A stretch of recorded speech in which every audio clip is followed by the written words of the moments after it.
Every December, millions of Americans buy gemstone jewelry believing they're making a smart Christmas choice. A meaningful gift, a beautiful stone, a price that feels justified because it's Christmas. But here's the uncomfortable truth most buyers never hear.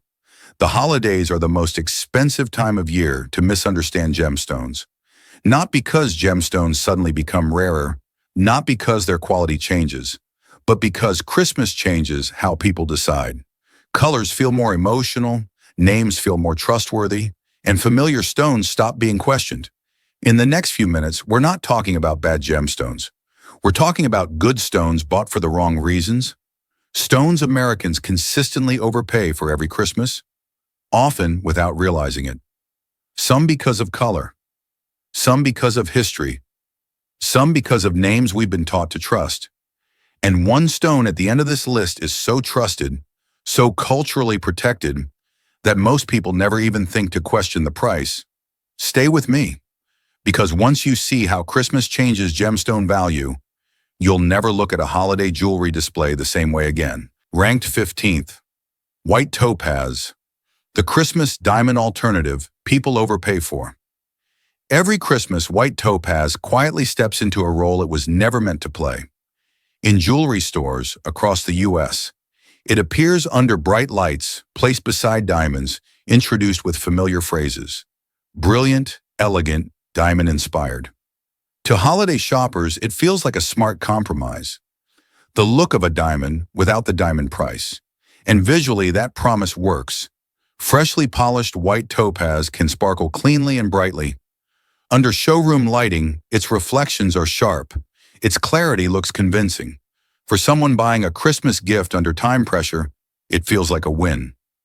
This is where the overpay begins. White topaz is one of the most abundant gemstones on Earth.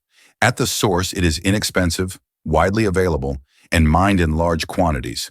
There is no seasonal rarity, no holiday shortage, no December-specific increase in intrinsic value. Yet every Christmas, prices rise. Not because the stone changes, but because the expectation attached to it does. During the holidays, white topaz is rarely sold as white topaz. It's sold as a diamond substitute, and that comparison is where buyers unknowingly pay too much. Physically, white topaz and diamond are worlds apart. Diamond is the hardest natural material known. White topaz is significantly softer. That difference doesn't show in the store. It shows years later. With daily wear, white topaz gradually develops micro scratches.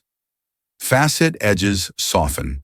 Light reflection becomes less crisp. The sparkle that looked perfect in December slowly dulls. For buyers, this creates a quiet disconnect. They didn't just buy a gemstone. They bought the idea of longevity, the belief that the stone would age the same way a diamond does. And at Christmas, people are especially willing to pay for that belief. Holiday shopping isn't analytical. It's emotional. Time is short. The moment matters more than the mineral. So white topaz becomes overpriced not because it lacks beauty, but because it's asked to carry diamond-level expectations. That gap between what the stone is and what buyers think it represents is the real cost. White topaz isn't a bad gemstone. It's an honest one. But buying it during Christmas under the illusion of permanence and heirloom value is where Americans routinely overpay. And that's why it opens this list. Because as we move forward, the stones become rarer, more symbolic, and far more expensive. But the core mistake stays the same. People don't overpay because gemstones are worthless. They overpay because emotion temporarily replaces understanding. White topaz isn't overpriced because it lacks beauty. It's overpriced because it's asked to behave like a diamond, especially at Christmas. Ranked 14th, Smoky Quartz, the masculine Christmas stone, people quietly overpay for. Smoky quartz becomes visible every Christmas for a very specific reason.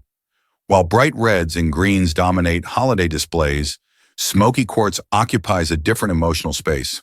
It's darker, more restrained, often described as strong, grounded, or masculine.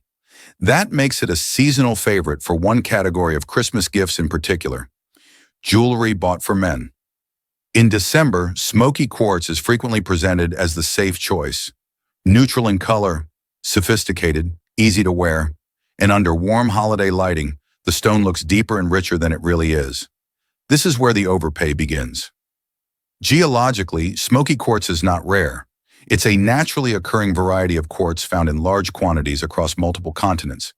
In many cases, its brown coloration isn't even natural. It's produced through irradiation, a common and inexpensive treatment.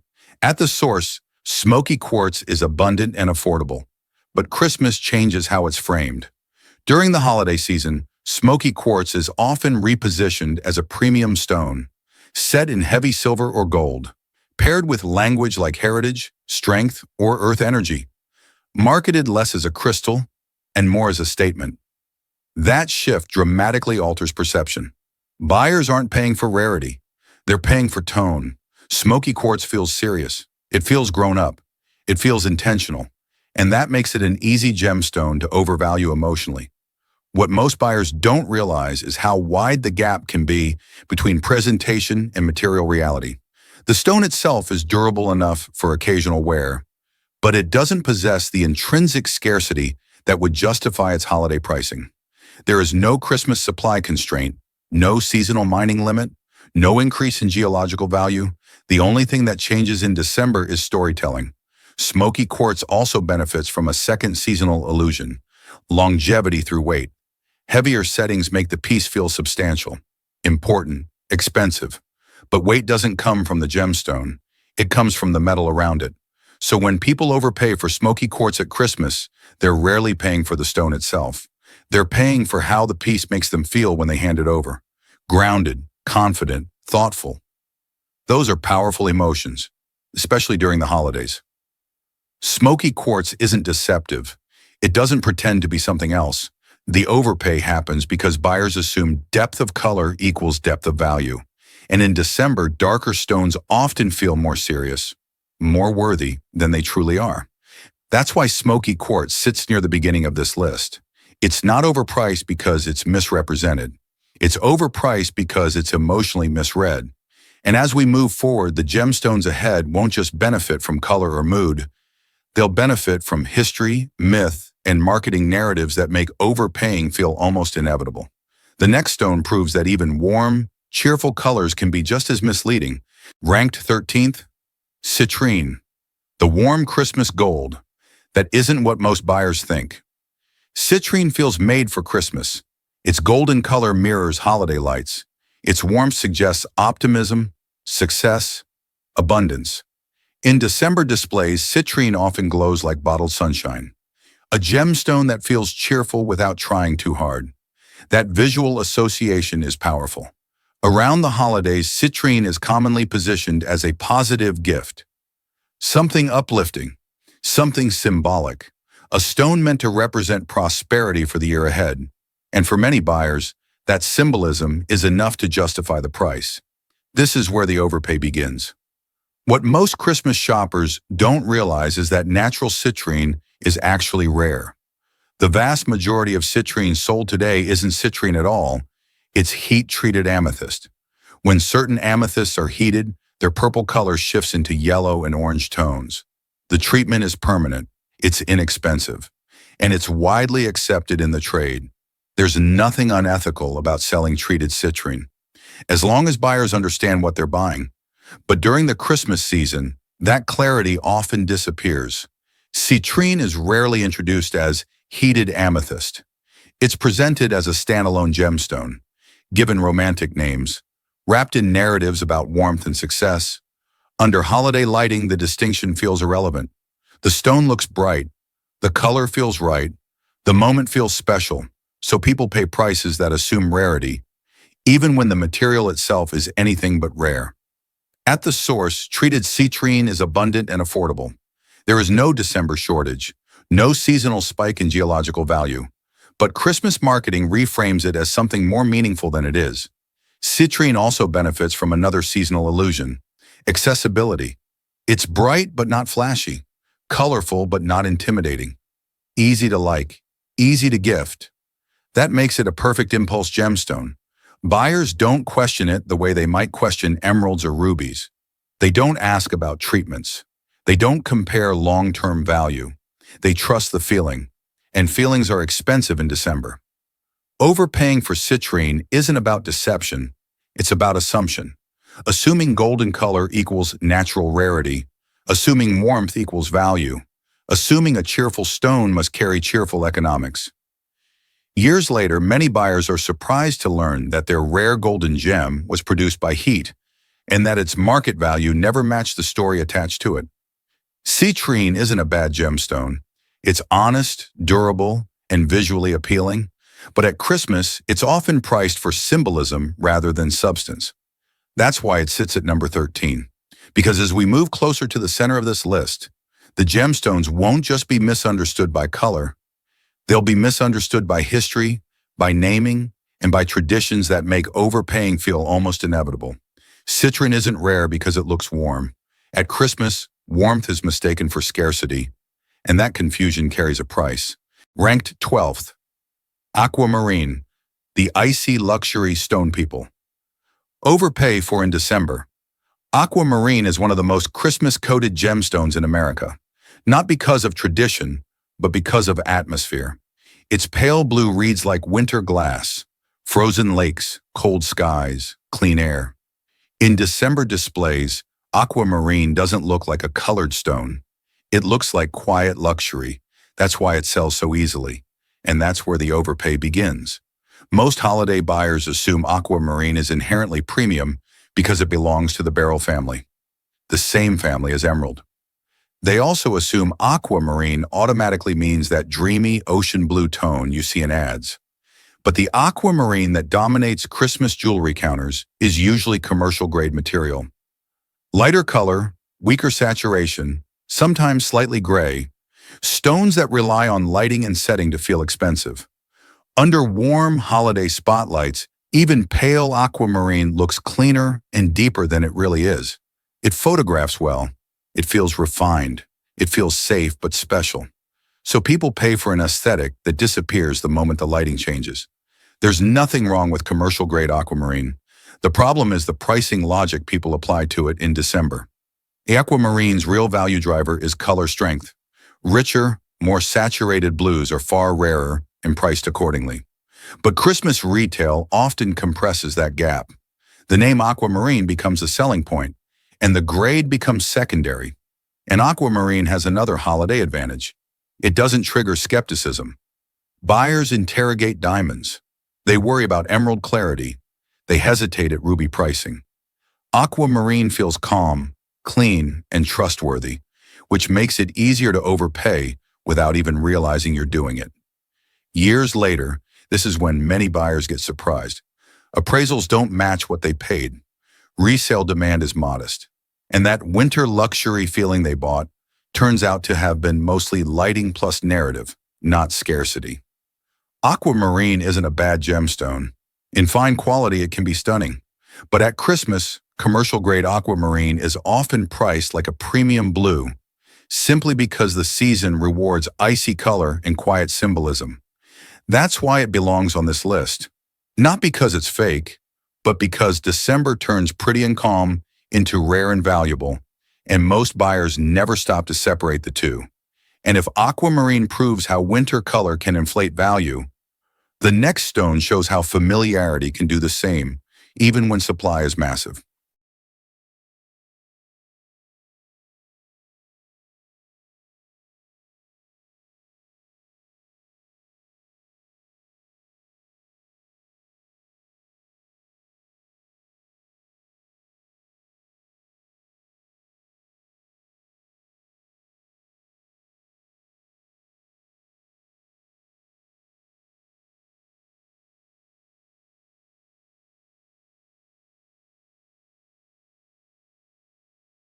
Ranked 11th. Amethyst, the familiar purple Christmas stone. People overvalue without realizing it. Amethyst feels safe. For many Americans, it's the first gemstone they ever recognize by name. Purple, regal, familiar. A stone that carries history without feeling intimidating. That familiarity is exactly why amethyst becomes a quiet Christmas favorite. In December, amethyst appears everywhere. In mall jewelry stores, online gift guides, and holiday collections framed as timeless and meaningful. It doesn't need explanation. People already trust it, and that trust is where the overpay begins. Amethyst is a variety of quartz, and geologically it is abundant. Large deposits exist around the world, with massive commercial production supplying the global market year-round. There is no December scarcity, no seasonal mining limitation, no holiday-driven increase in rarity. Yet during Christmas, prices often suggest otherwise. Commercial-grade amethyst, pale to medium purple, heavily included or uneven in color, is routinely sold at prices that imply something rarer than it is. Why does this happen? Because amethyst carries historical prestige. It was once reserved for royalty, associated with crowns, clergy, and power. Symbolic enough to feel important, that history still echoes in December displays. But modern supply has changed everything.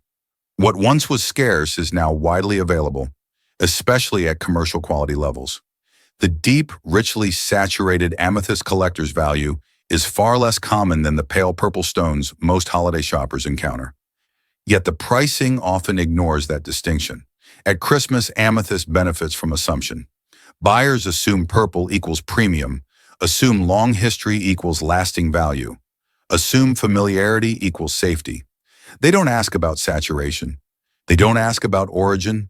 They don't ask about grading. They rely on recognition, and recognition is expensive during the holidays. Commercial-grade amethyst also benefits from emotional positioning.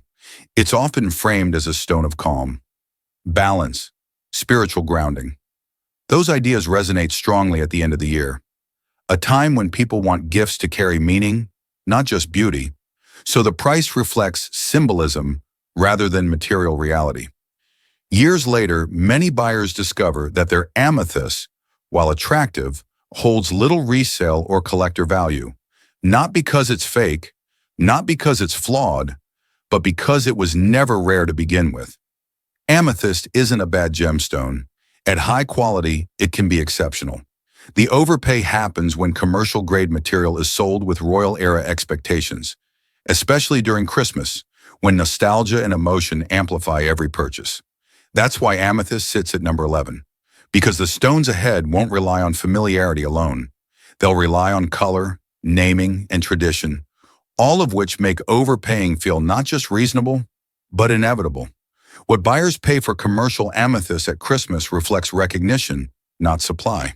Familiarity quietly replaces evaluation. Ranked 10th, green quartz, the green amethyst, Christmas stone, that sounds rarer than it is. Green quartz appears every Christmas with perfect timing. Its soft green color echoes Christmas trees, wreaths, and evergreen traditions. Not too dark, not too bright. Calm, tasteful, and easy to gift. In December displays, it often carries a name that immediately raises expectations. Green amethyst. That single phrase is where the overpay begins. Prasiolite is simply green-colored quartz. Geologically, it belongs to the same family as amethyst and citrine. And like citrine, the vast majority of prasiolite on the market today is created through heat treatment. Certain amethysts, when heated under specific conditions, shift from purple to green.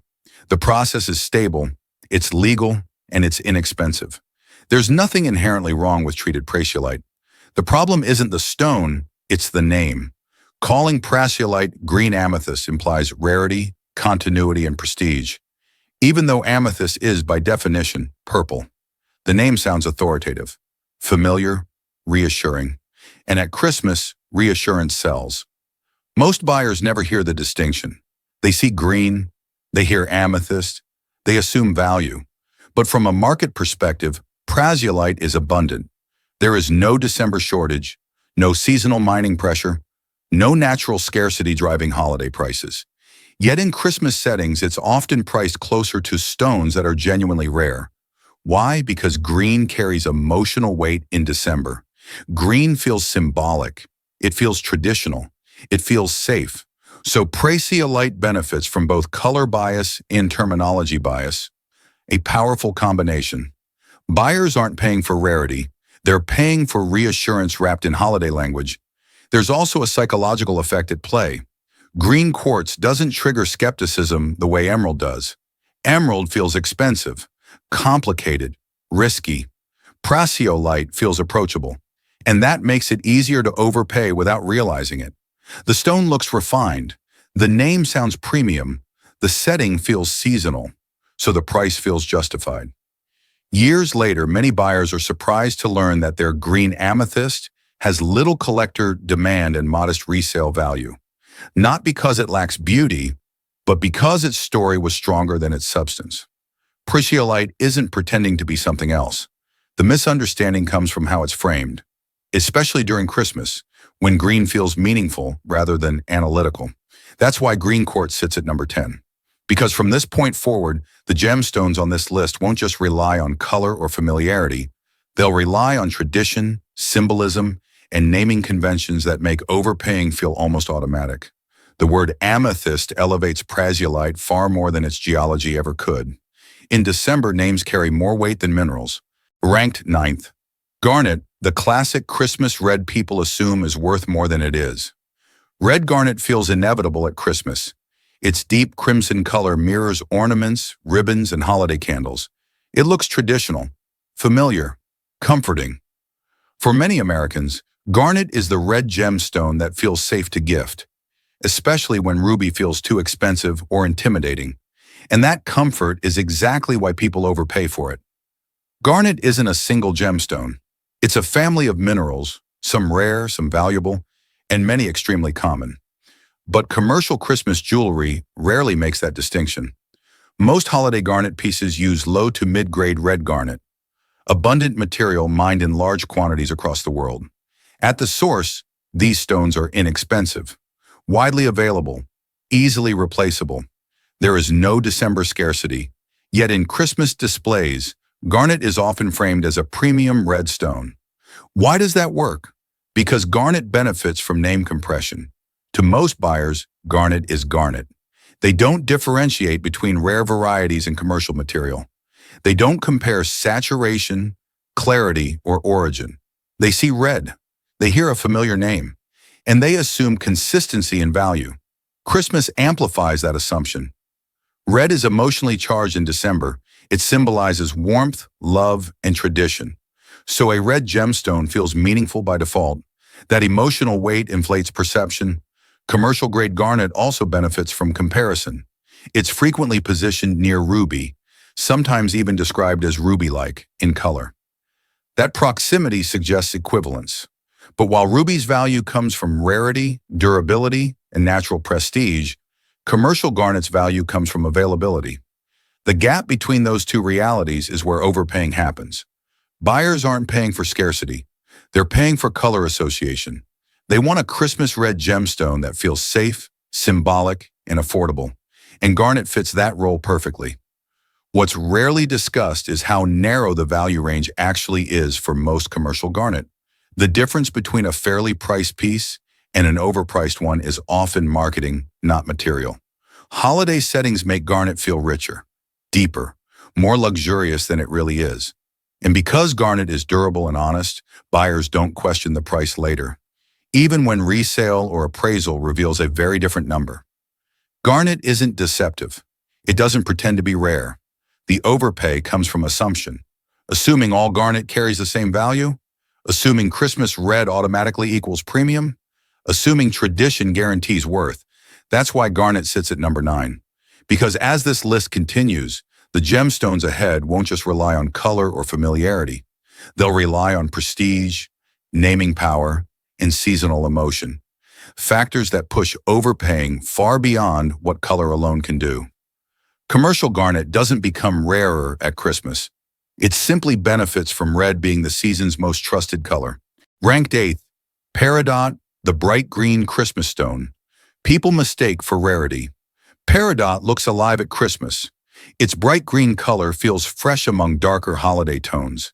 It reflects light with a clean, almost neon clarity that stands out in December displays. Against gold settings and warm lighting, Peridot looks joyful, even optimistic. That visual energy makes it an easy Christmas gemstone. It doesn't feel heavy like emerald. It doesn't feel traditional like garnet. It feels modern, cheerful, and safe. And that's exactly why people overpay for it. Peridot carries a reputation that sounds more impressive than it is. It's often described as a gemstone born of fire, formed deep in the Earth's mantle, sometimes even associated with meteorites. That story feels dramatic, ancient, rare, but the modern market tells a different story. Peridot is mined in large quantities around the world. Commercial-grade material is abundant, consistent, and readily available year-round. There is no December scarcity, no seasonal supply shock. Yet at Christmas, Peridot is frequently framed as a rare green gemstone. That framing works because green gemstones are psychologically expensive. Emerald sets the benchmark. Green equals value. Green equals luxury. So when buyers see a bright green stone that doesn't carry emerald-level pricing, they assume they found a smart alternative. In reality, they've found a gemstone whose price has been quietly inflated by comparison. Peridot's color does most of the work. Its green is lighter and more yellow than emerald. But under warm holiday lighting, that distinction softens. The stone feels vibrant rather than common. And because Peridot isn't as widely discussed as garnet or amethyst, buyers assume unfamiliarity equals rarity. That assumption is expensive. At the source, commercial Peridot is affordable. Its value is stable, not speculative.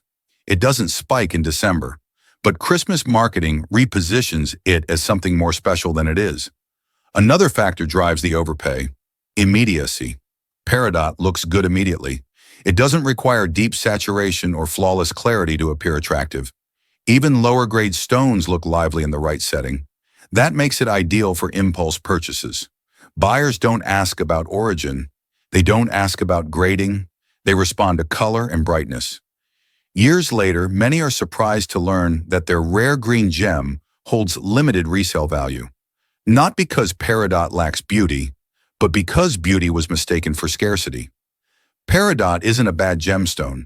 It's honest, durable, and visually engaging. The overpay happens because people confuse brightness with rarity, especially at Christmas, when green feels symbolic and optimistic. That's why Peridot sits at number 8. Because as this list moves forward, the gemstones ahead won't just rely on color or comparison. They'll rely on prestige, naming, and cultural momentum.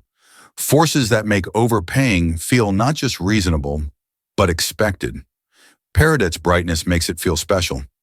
But brightness isn't scarcity. Holiday lighting does more work than the stone itself. Ranked 7th, London Blue Topaz. The dark winter blue that feels luxury, even when it isn't. London Blue Topaz looks expensive the moment you see it. Its deep, inky blue feels colder than sky blue topaz and more serious than Swiss blue. In December, that darkness reads as sophistication, mature, elegant, winter luxury. It's the blue gemstone that feels like it belongs in a Christmas evening rather than a summer afternoon. And that perception is exactly why people overpay for it. During the holidays, London Blue Topaz is often positioned as the premium version of blue topaz.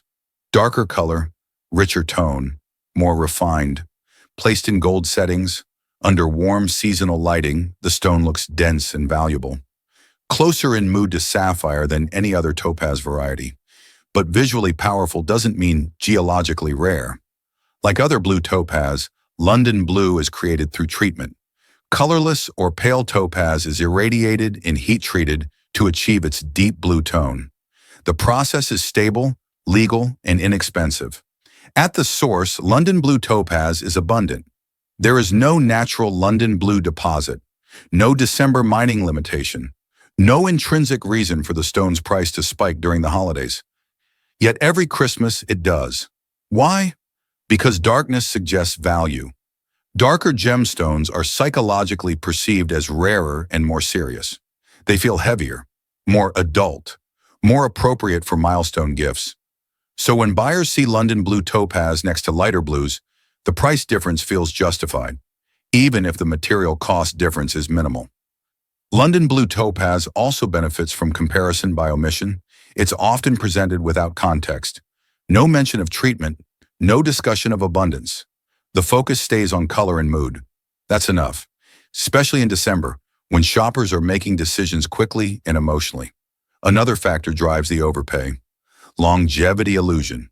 Darker stones feel like they'll age better, hold their color, remain impressive over time. But the darkness doesn't come from rarity or depth of formation. It comes from controlled treatment. That doesn't make the stone inferior, but it does make its value predictable. And predictability is rarely priced honestly during Christmas. So buyers pay for the feeling of owning a deep, winter blue gemstone that feels rare, even though millions like it exist. Years later, many are surprised when appraisals reveal how little market value separates London blue topaz from other treated blue topaz varieties. Not because they were lied to, but because the stone's presence did the selling. London blue topaz isn't deceptive. It's visually effective. The overpay happens when darkness is mistaken for rarity, and winter aesthetics are mistaken for long-term value. That's why London blue topaz sits at number 7. Because from here on, the gemstones ahead won't just benefit from color or treatment. They'll benefit from prestige, naming power, and deep-rooted cultural expectations that make overpaying feel almost unavoidable. The stone doesn't change after Christmas. The way people feel about the price often does. Ranked 6th, green tourmaline, the emerald alternative Christmas stone, people overestimate. Green tourmaline feels serious in a way earlier stones on this list did not.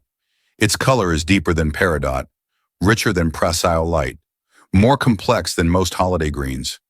In December, that depth immediately signals quality. Green tourmaline is often presented as the grown-up green gemstone, a refined alternative to emerald without emerald-level pricing. And visually, that comparison feels convincing. Under Christmas lighting, commercial-grade green tourmaline can look lush and expensive. Its tone feels natural, earthy, balanced. This is where the overpay begins. Tourmaline as a gemstone family has earned real respect. Certain varieties, especially Peridot, are among the most valuable stones in the world. That reputation spills over. When buyers hear tourmaline, they don't think commercial grade. They think rarity. They think collector value. But not all tourmaline carries the same economics. Commercial-grade green tourmaline is widely available. It's mined in large quantities across multiple regions. Supply is steady, predictable, and unaffected by season. There is no Christmas scarcity. Yet during the holidays, green tourmaline is often priced as if its name alone guarantees long-term value. That pricing is driven by association. Emerald is the benchmark for green gemstones. Anything that looks close, but costs less, feels like a smart buy. So green tourmaline quietly inherits emerald expectations it was never meant to carry. Buyers assume durability, rarity, and investment potential, without realizing how wide the quality spectrum truly is.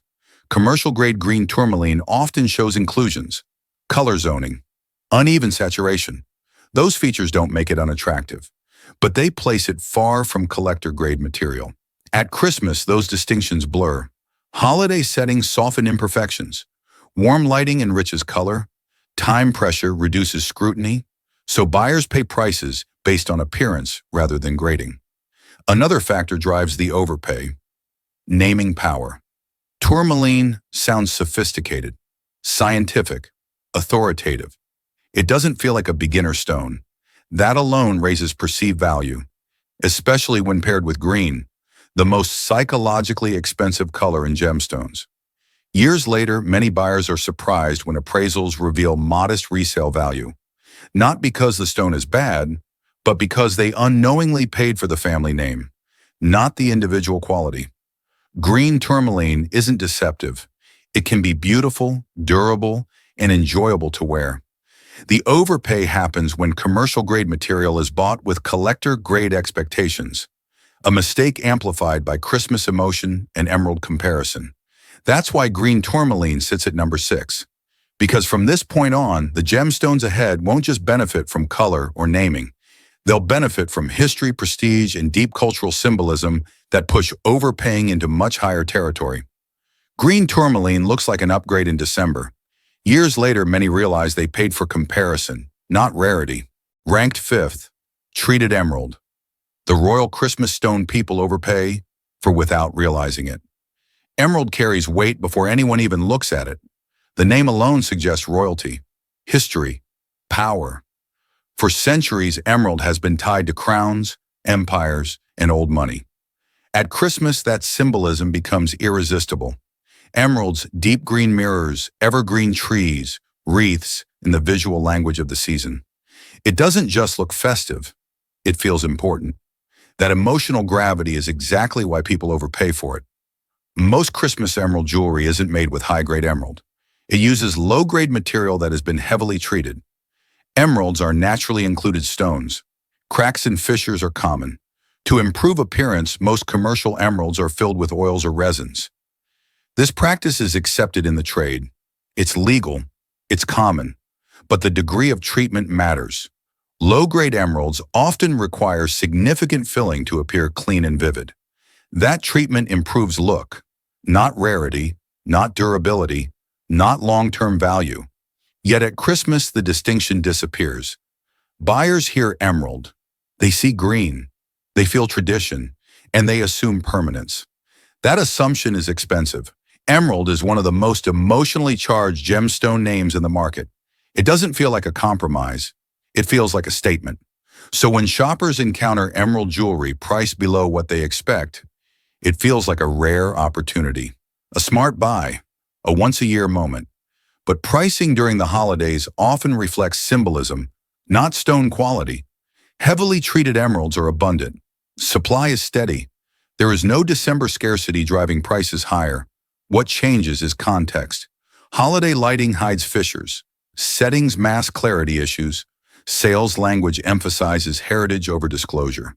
So buyers pay for the idea of emerald, not the reality of the material in front of them. Years later, the truth surfaces quietly. Oils dry, resins age, cracks become more visible, and appraisals reveal a value far lower than the emotional price paid in December. Emerald isn't deceptive. At high quality, it deserves every ounce of its reputation. The overpay happens when low-grade, heavily treated emerald is sold with high-grade expectations, a gap widened by Christmas emotion and centuries of prestige. That's why emerald sits at number 5. Because from this point on, the gemstones ahead won't just benefit from color or naming. They'll benefit from global marketing campaigns, romantic mythology, and cultural narratives so strong that questioning the price feels almost wrong. Emerald's prestige carries the sale. Time eventually reveals how much of that price belonged to the name, not the stone. Ranked 4th, Tanzanite, the one-location Christmas stone people pay too much for. Tanzanite arrives every Christmas carrying one of the strongest stories in the gemstone world. One location, one discovery, one limited future. Those phrases are repeated year after year, especially in December, when Tanzanite is framed as a once-in-a-lifetime gift, something you buy now or regret later. That sense of urgency is exactly why people overpay for it. Tanzanite is found in a single region of the world. That fact is true, and it matters. But Christmas marketing rarely stops there. What gets lost is the difference between Tanzanite grades and how wide that gap really is. High-quality Tanzanite is prized for rich blue-violet color, strong saturation, and balanced tone. That material is genuinely rare and commands premium prices. But most Tanzanite sold during the holidays isn't that. It's low-saturation material, paler stones, grayish undertones. Weak color that relies heavily on lighting to look impressive. At the source, this material is far more common than buyers realize. Supply is steady. Availability is consistent. There is no December shortage of low-grade Tanzanite, yet holiday pricing often suggests otherwise. Why does that work? Because the location story overshadows everything else. Buyers don't ask about saturation. They don't compare color depth. They hear one place on Earth and assume rarity applies equally to every stone. Christmas amplifies that assumption. Tanzanite's cool blue-violet tones feel winter-appropriate, elegant, modern, sophisticated. Under holiday lighting, even pale stones look deeper, more vibrant, more valuable. That visual boost hides the reality. Low-saturation Tanzanite lacks the color strength that drives long-term value. It doesn't age into something richer. It doesn't develop character. Its market value remains modest, regardless of how compelling the story sounded in December. Another factor fuels the overpay: time pressure. Tanzanite is often marketed with a countdown. Supply will run out. Prices will skyrocket. Last chance. Those messages discourage comparison and reflection, exactly when buyers are already rushed. So people pay for the idea of scarcity rather than the measurable quality of the stone. Years later, many are surprised when appraisals reveal how little value their Tanzanite retained. Not because the story was false, but because it was incomplete. Tanzanite isn't a bad gemstone. At high saturation, it can be exceptional. The overpay happens when average material is sold with elite-level expectations, a mistake magnified by Christmas urgency and one of the strongest origin stories ever told. That's why Tanzanite sits at number 4. Because from here on, the gemstones ahead won't just rely on story or prestige, they'll rely on identity. Stones so closely tied to names, myths, and status that separating emotion from value becomes almost impossible. The story remains compelling long after Christmas. The color strength and the value often does not. Ranked third, red spinel, the Christmas red stone. People overpay for because of history. Red spinel carries one of the most misunderstood legacies in the gemstone world. For centuries, some of the most famous rubies in history weren't rubies at all. They were spinels. That historical confusion has given spinel a powerful reputation. Romantic, ancient, royal. At Christmas, that legacy quietly resurfaces. Red spinel appears in holiday collections, framed as underrated, historically important, or once mistaken for ruby. Those phrases do heavy lifting. They suggest rarity. They suggest prestige. They suggest value waiting to be discovered. And that suggestion is where the overpay begins. Spinel is a real gemstone. At high quality, it deserves respect. But commercial-grade red spinel, the kind most often sold during the holidays, occupies a very different space. These stones are abundant, widely mined, readily available in consistent supply. There is no December scarcity, yet during Christmas, commercial red spinel is often priced as if it carries the same economics as fine ruby, simply because of historical association. That comparison is misleading. Ruby's value is built on rarity, durability, and decades of global demand. Commercial red spinel's value is built on story, and Christmas is when stories sell best. Red spinel also benefits from visual confusion. To the untrained eye, its color can resemble ruby, especially under warm holiday lighting that deepens reds and masks subtle differences. Placed next to garnet or lower-grade ruby, Spinel feels like an upgrade, a smarter choice, a connoisseur's pick. But that perception ignores grading. Commercial-grade spinel often lacks the vivid saturation and clarity that define fine material. Color can be brownish or muted. Light performance can be uneven. Those traits don't disappear in December. They just become harder to see. Another factor fuels the overpay: narrative inheritance. Buyers don't pay for the stone they're holding. They pay for the idea that this might be one of those legendary stones they've heard about. A royal ruby that wasn't a ruby. A piece of hidden history. But history doesn't automatically transfer value. Owning a modern, commercial-grade spinel is not the same as owning a museum-grade specimen with provenance. That distinction is rarely emphasized during Christmas sales. So people pay premium prices for association, not material quality. Years later, many buyers are surprised when appraisals place their spinel far below what they paid.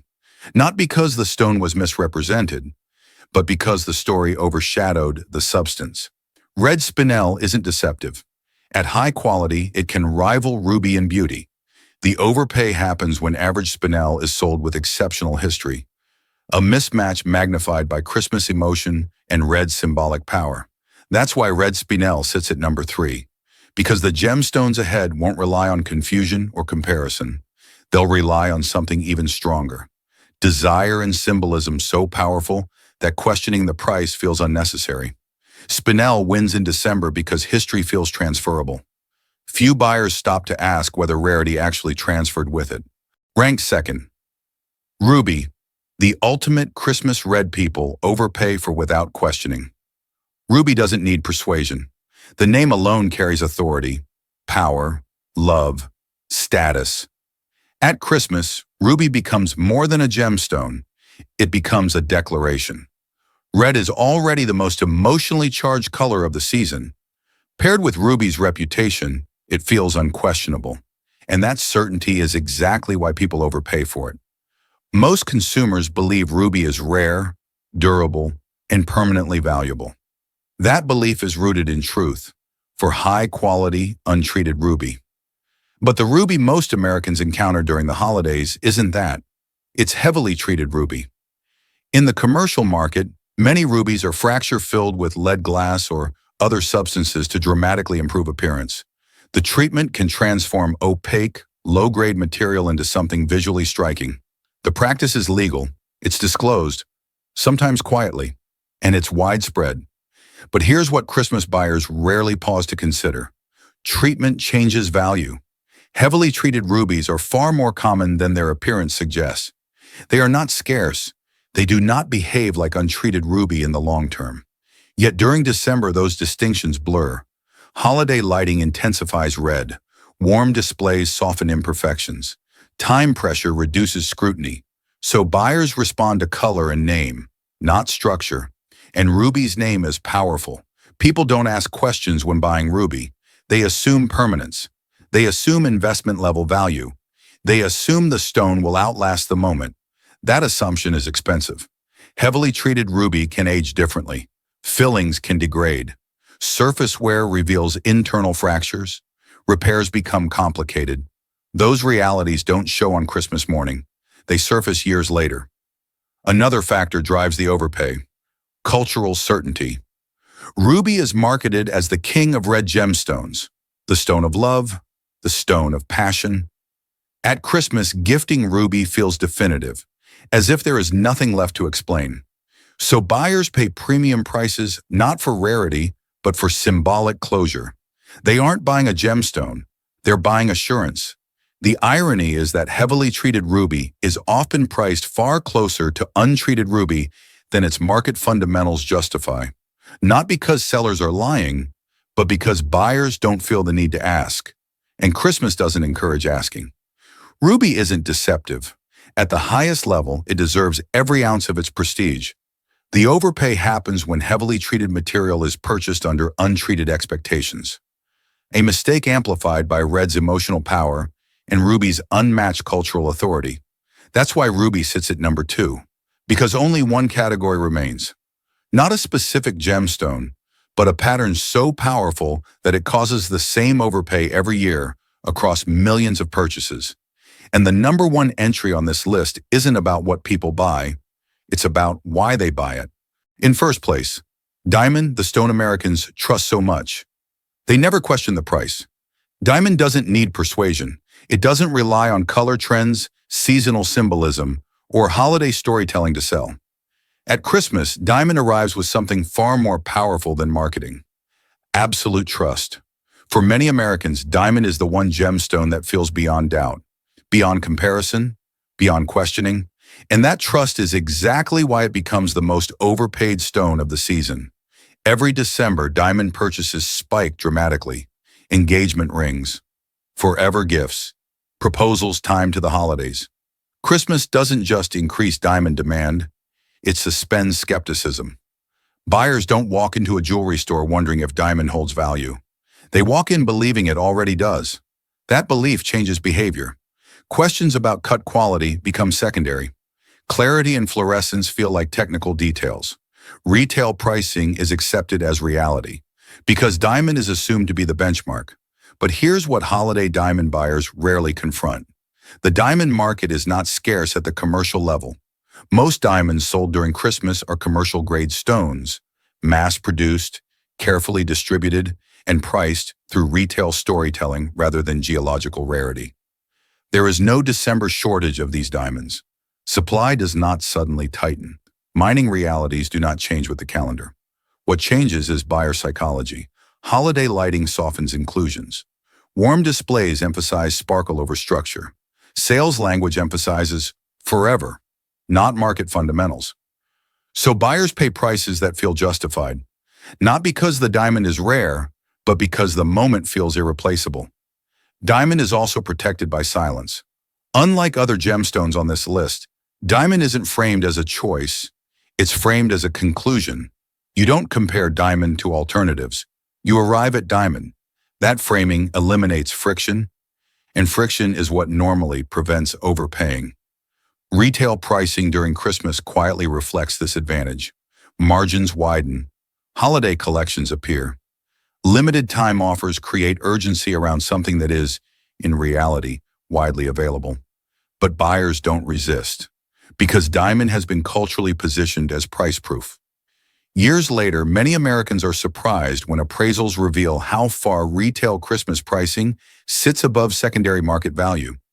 Not because they were deceived, but because they never thought deception was possible. Diamond isn't a bad gemstone. At the highest level, it earns its reputation. The overpay happens because commercial-grade diamond is purchased with investment-grade confidence, especially at Christmas, when emotion overrides evaluation. That's why diamond sits at number one. Not because it's misunderstood, not because it's rare, but because it's trusted so completely that price becomes invisible.